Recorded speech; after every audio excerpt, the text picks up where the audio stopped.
I think that everybody could agree that when they first hold a small child or a little brand new infant baby and they see them smile for the first time, or they feel their little fingers wrap around and curl around their hands, or maybe even see them open their eyes for the first time, it's a magical moment. And you kiss those little rosy cheeks and you just know that they are straight from heaven.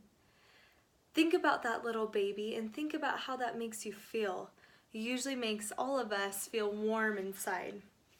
I'm currently, like I've said in other speeches, 19 weeks pregnant, and we're only just a few days away until we find out the gender. My husband and I couldn't be more excited.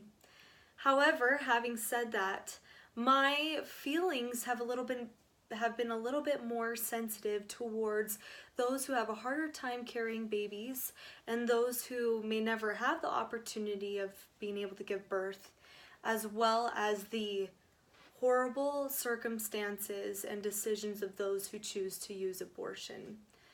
Abortion is completely ethically and morally wrong. In fact, it is the largest genocide that is happening within our society right now and also in past decades and generations. If you looked up the definition of genocide in the dictionary, you would see that it says something along the lines of deliberately killing a large mass amount of people. That is exactly what abortion is. It's a pre-planned thing where you're going in and deciding to take a life that is already sparked within you. According to Guttmacher's Institute, which specializes in abortion statistics, 19% of women in all pregnancies end in abortion. That is crazy to me. That means that 1 in 5 people, 5 women, are choosing to deliberately take a living being inside of their womb and kill it.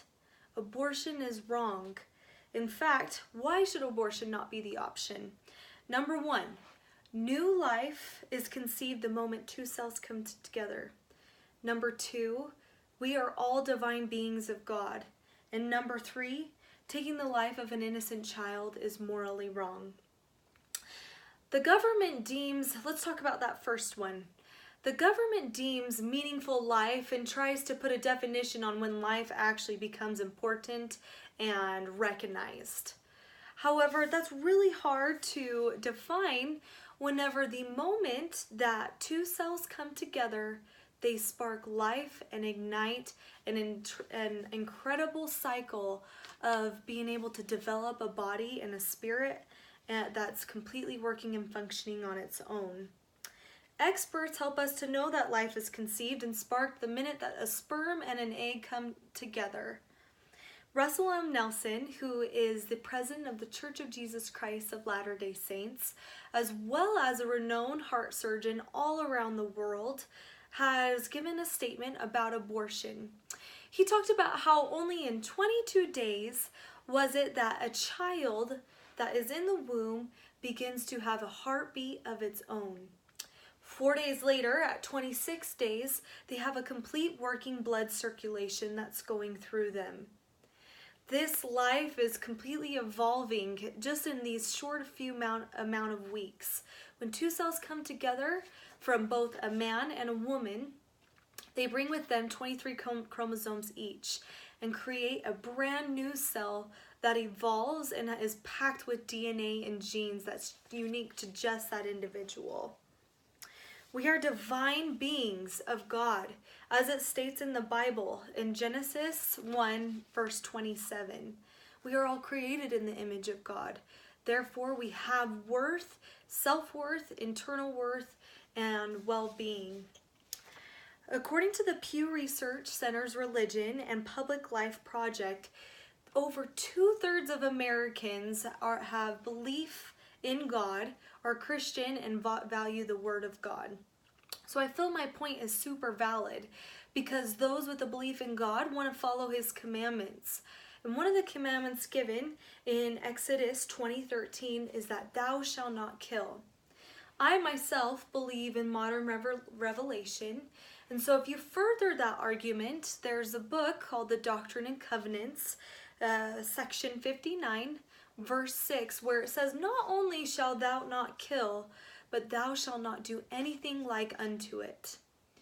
To me, that means that anything that deliberately harms or tries to get rid of or possess or kill is absolutely unacceptable.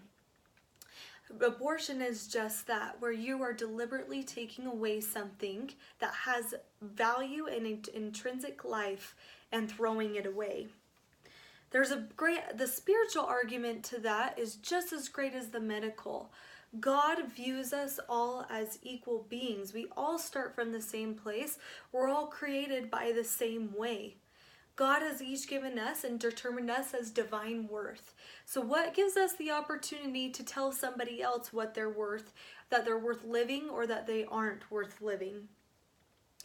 Those who are pro-abortion, my last point is that those who consider themselves pro-abortion argue that they are pro-choice, and therefore that the woman has the opportunity to be able to tell them what she wants to do with her body, because it's her body, it's how she feels, and it's affecting her. But however, that's not the case. Whenever women all have the choice. They have the choice of who they sexually interact with. They have the choice to even begin with. They have the choice on whether to use contraceptives. They have the choice whether to use condoms. They have the choice on who to do it with, what to wear, what to say, and when. Women have the choice. However, they do not get to choose the consequence. It's just like a smoker being handed a cigarette. As soon as they decide to choose to take care of that nicotine addiction that they have and put that cigarette in their mouth, a couple years down the road or months or however long, they're not able to choose the consequence of whether or not they have lung cancer in the end. That simply isn't something that they can just say, nope, I don't want, and throw it in the garbage. Same thing with abortion. After you make that choice as a woman to conceive and to be in the act of it, you don't get to choose the consequence, especially when the life is actually comes together and is sparked, because that becomes no longer that woman's choice. There are a few minor exceptions that I need to acknowledge where abortion might win the argument. This would include rape, incest, or when the health of the mother is at stake. I'd like to show you a visual where we see a chart that is, sorry, just 1 second. My computer locked up on me. Okay. I'd like to show you a chart where you can see, oh, you can't see that very well. I will include it in my presentation. I'm sorry about that. There's a chart that we were looking at. It shows a bar graph of women's decisions on why they choose to get an abortion. There's things like, I'm not ready for a child. I can't afford a baby right now. I don't want to be a single mother. I don't have enough money. This is going to interfere with my education and career. There's other reasons, such as I'm a victim of rape or incest. My fetus has possible health problems, or I have a problem with my physical health. These reasons, the social and economic reasons I stated that were selfish, I don't want to be a single mother, I'm not ready for a child, were 99.31% of the reasons why. The other reasons, including rape, was less than 0.5%, and the ones from abortion for saving a life of a mother was less than 1/3%. This argument is not valid. I have a friend who, in my presentation attached to this assignment, you'll see a picture of her. Her name's Jamie. They weren't allowed or couldn't have kids, and so they chose to do adoption instead. They were able to feel the joys of life and being able to actually raise somebody because somebody else chose or couldn't take care of their child that they were giving birth to at the same time. They were able to be there. I strongly encourage you to consider my reasons to stand against abortion and make the more ethical decision to be pro-life. We are all children of God. And I encourage you to be of that good worth and recognize their worth as well.